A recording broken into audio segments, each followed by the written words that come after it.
রাতের ডিনারের ভিডিও নিয়ে চলে এলাম। হাই, আমি অন্বেষা। তো তোমাদের ভিডিওতেই বলেছিলাম যে দুপুরবেলা খুব একটা বেশি রান্না করিনি, কারণ বিকেলবেলা একটু কষা কষা ঝাল ঝাল মাংস খাবো। তো মাসি ছিল না, তো দুজনে মিলেই আমরা করে নিচ্ছিলাম। তো আমার দাদাই বলেছিল যে ও স্পেশালি রান্নাটা করবে, আর দাদার জন্য ফর দ্য ফার্স্ট টাইম ও চিকেন করছে।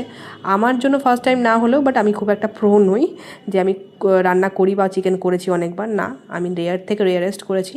তো দুজনে মিলে বেশ টুকটাক গুছিয়ে টাছিয়ে বেশ করছিলাম।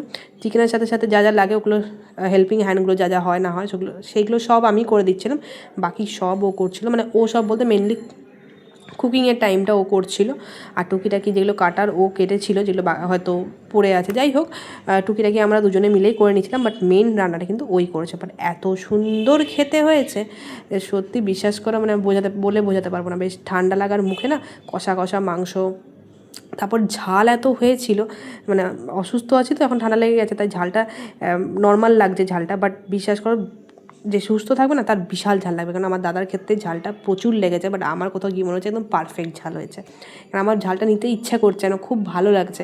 তো আমরা টুকিটাকি আমরা দুজনে মিলে রান্নাবান্না এরকম করে নিয়েছিলাম। আমরা যখনই মানে একা থাকি বা যাই হোক, বা রান্নার কোনো একটা প্ল্যান বার করি, তখন আমরা এরকম করে রান্না করি। ঝামেলা হয়ে, মানে রান্নার মধ্যেও ঝামেলা হয়, তুই এটা করা যাবে না, ওটা করা, এরকম করে আমরা টুকিটাকি দুজনে মিলে রান্না করে ফেলি। বাট বিশ্বাস করো, এই যে মাংস, সেই মাংস রান্না হয়েছিল, একদম টেস্টি মাংস।